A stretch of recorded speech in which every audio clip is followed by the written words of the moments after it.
all mine. Oh.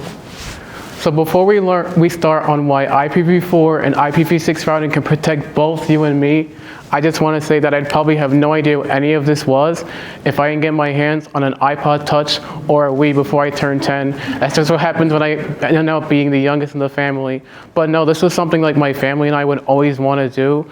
Growing up, my siblings, and even sometimes my dad, we would always play games like Mario Bros. Wii, where despite how far we got in the game level, I would always be the one to put us on that game over screen. I mean, guys, it's okay to suck at some games once in a while. But because of those fun times and fun moments, it inspired me to not only use tech, but research it as I was growing up.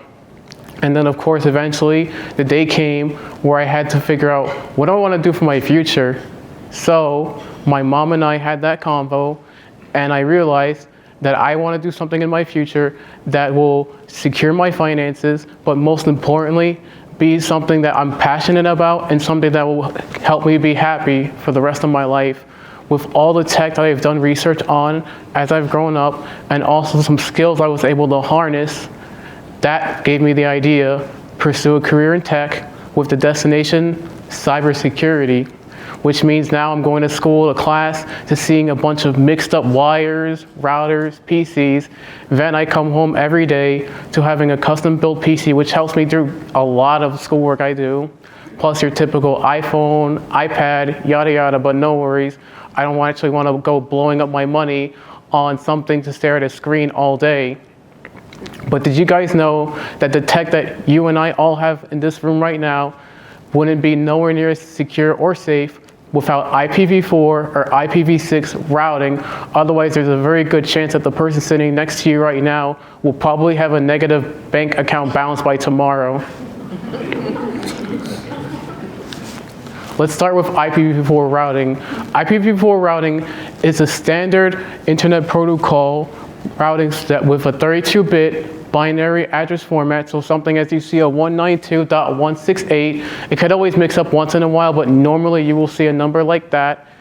It then comes with a subnet mask, which not a lot of people really notice, and I didn't quite put that up, but it'll usually be something like a 255 continuously, and it will end with either a 0 or something like 224 or 252.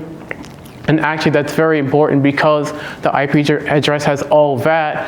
It allows us to have both a network and a host identifier, which is what gives you that connection between a router and a computer, which gives you that magic internet that we use today. And that's great and all, but IPv4 does have its flaws, of course. Because it has a shorter address, it requires you to use network address translation, or in other words, NAT, which is actually very mistaken for an additional layer of security, but at the end of the day, it's actually just an address translator. But there is a medicine to all this. Insert IPv6. First off, IPv6 jumps us up from a 32-bit address to a now 128-bit hexadecimal format address. So now we're no longer talking 192, we're talking now like a whole bunch of numbers like a 2001-this. But that's good because actually since it has a different address, it gives us many ways to communicate through router and through computer, and 3 methods such as unicast, which is 1-to-1, multicast, which is 1-to-both, and lastly anycast, which is the best of both worlds. And you know why this is really good to have such a large address? Because now it has auto-config settings.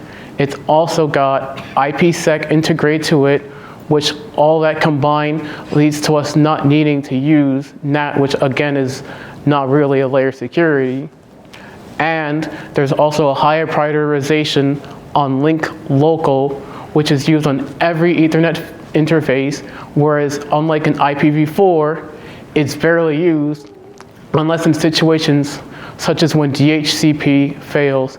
I hope you guys see all this and choose wisely which type of routing you would like, because I sure will. Otherwise, it's very likely that I'll be waking up tomorrow morning having my house broken into because all my info got leaked to the world. What about my life outside? Because I'm not going to be sitting at home staring at computer screens all day. Come on. Well, outside of that, even though I'm the youngest in my family, I have a very big passion and dedication for being responsible and for wanting to put myself out there in big projects, opportunities, and activities, whilst also trying to help my community, which has come a very long way, because even today we're growing and we've come a long way, and it really does push me to want to be involved. What do I do here on campus as your typical Farmingdale student? I actually have the honor of serving our Student Government Association as secretary, which is not only something I'm honored to, but it's also something that helps me secretly on the side of my career path.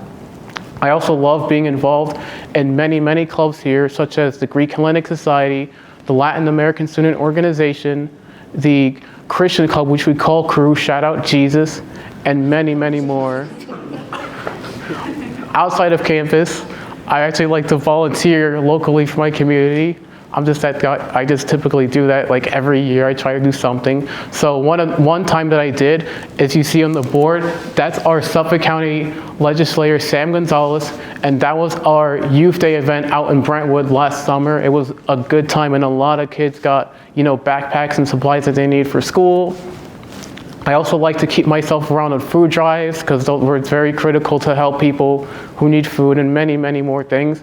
But I don't think a lot of this I really understood or really clicked into until I was in midway to pursuing my 2-year degree at SUNY Suffolk, where I actually went through a mentorship where I had to go through a period of personal growth and character development, which is something I didn't even know I needed. But I'm proud to have that today, because it also taught me that I actually wanted to not only build on that, but create a legacy for the people that I surround myself around, who also want to do things like these, and just in general enjoy the possibility of life and even making memories. I want to grow to aspire, especially people in my own position, because I'm doing all this today despite going through the adversity of autism since birth, which did allow people to undermine a lot of what I was capable of doing.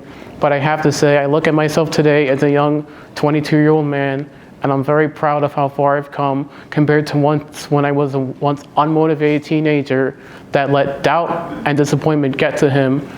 And I have to give a lot of credit, because a lot of my loved ones have really, really pushed me. They push me every day. They say, David, don't let these people stop you. Just keep going, keep going, keep going.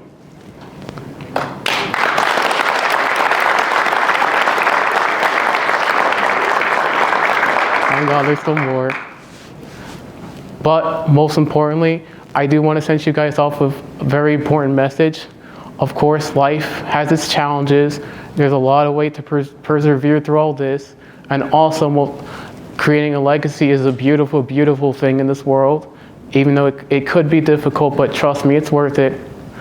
But nevertheless, and the most important thing, you can make the impossible possible.